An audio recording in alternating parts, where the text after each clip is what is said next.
So, hey everybody, this is me Raman Karthik. Welcome to my channel. If you're new, please go and subscribe and don't forget to click on that bell icon to get more updates.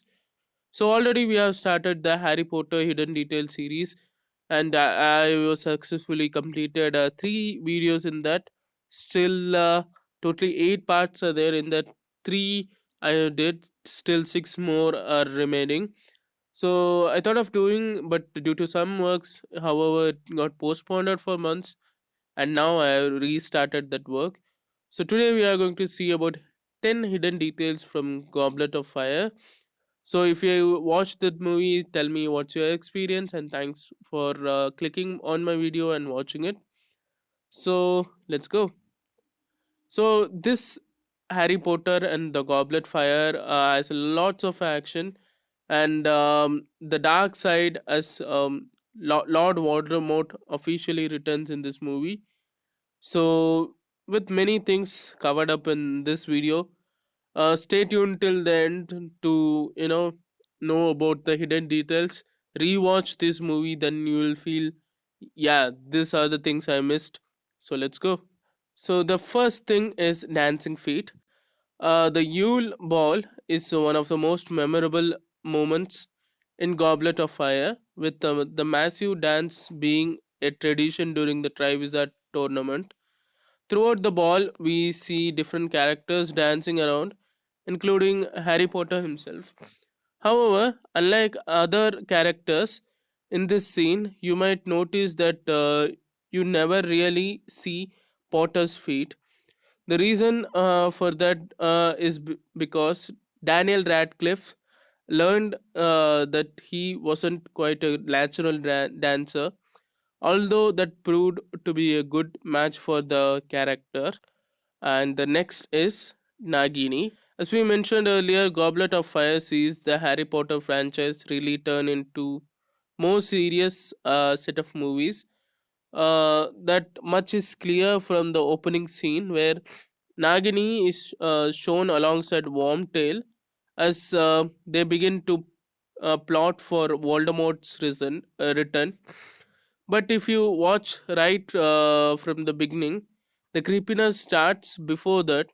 Nagini actually appears when the Warner Brothers logo pops out. The snake can be seen sliding past in the reflection, which is a clever opening as it transitions into the snake moving to start the movie. And the next hidden detail is Macarena. When the Biox when the Bios Botons students are the first introduced in the movie, they enter with an incredible elegant dance, instantly showing their beauty and grace. They quickly become a hit with all of the Hogwarts student who are watching on inside the Great Hall. However, later on the movie, they are slightly less elegant as they burst out cheerleading routine for Fleur Decolor. That might seem relatively normal, but if you watch closely, you will see they are doing a version of a popular party dance, the Macarena. And the next is the Deathly Hollows symbol. The idea of Deathly Hollows is something that comes up later on the in the series. However, the symbol that becomes so well is actually shown in the Goblet of Fire. It's not obvious, though. Therefore, many people miss it. But as can be seen in this entry picture, this was clearly a hint about what was to come. It's a blink and you missed it type of situation that happens while Dumbledore stares into a cabinet. On the left hand side, there just happens to be few items that, when put together, just look like the classic Deathly Hollows symbol.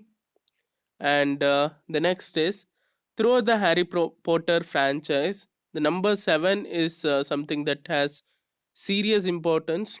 Not only is it the number of Horcruxes, but there are countless examples of this series, splitting things into the number. It is clearly done intentionally by J.K. Rowling, who had input in the movies as well. The Goblet of Fire also got the number 7 treatment. With Mad Eye Moody's trunk, where there are 7 locks around the trunk, which keeps the real Moody trapped throughout the entire film, which isn't just a coincidence. And the next is underwater living. The underwater scenes in the Goblet of Fire are amongst the very best in the entire franchise, and they certainly pushed the actors to their limits. The scenes might not last too long within the movie itself, but it actually saw the actors underwater for an incredibly long time. Our hero Daniel Radcliffe spent over 40 minutes underwater during one period as they swam around inside a huge tank of water. A big blue screen background was then added to make things look realistic, and divers had to be on hand with air tanks to allow the actors to stay submerged. So the next hidden detail is the basilisk puppet. One of the reasons that the Harry Potter movies are so fantastic in is the use of practical effects. An example of what is when the dragons are shown inside the cages during the Goblet of Fire. After Hagrid sneaks in Harry to give him an advantage, the crew actually reused the puppet that was created for the Chamber of Secrets for the basilisk. They used that to construct a full sized dragon, adding in the ability for it to blow real fire, making sure that the clips was as realistic as possible. And the next is Dobby's cameo. There is a lot going on during the Quidditch World Cup as the Wizarding World enjoys a festival atmosphere. Wizards and witches from all around the world descend upon the field, along with a few house of elves that appear as well. One of which appears to be Dobby. Its quick glance as he and another elf end up walking past, striding on their own llamas. It would certainly make sense. After all, Dobby is a free elf by this point, and why wouldn't he want to check out the World Cup? And the next is the credits joke.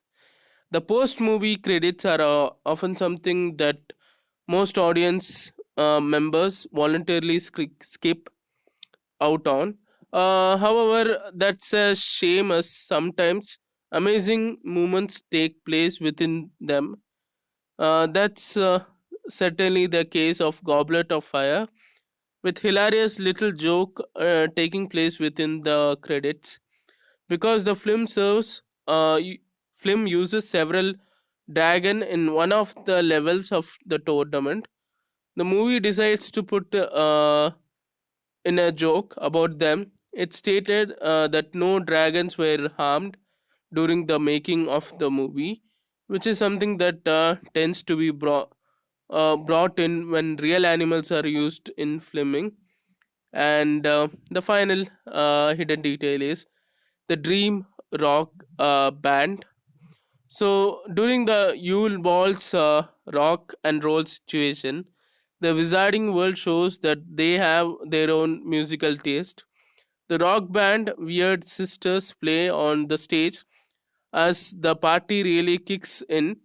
But this isn't just a trio of random actors that were cast to do this. No, it's actually a dream rock band bringing members of Radiohead and Pulp together into one band.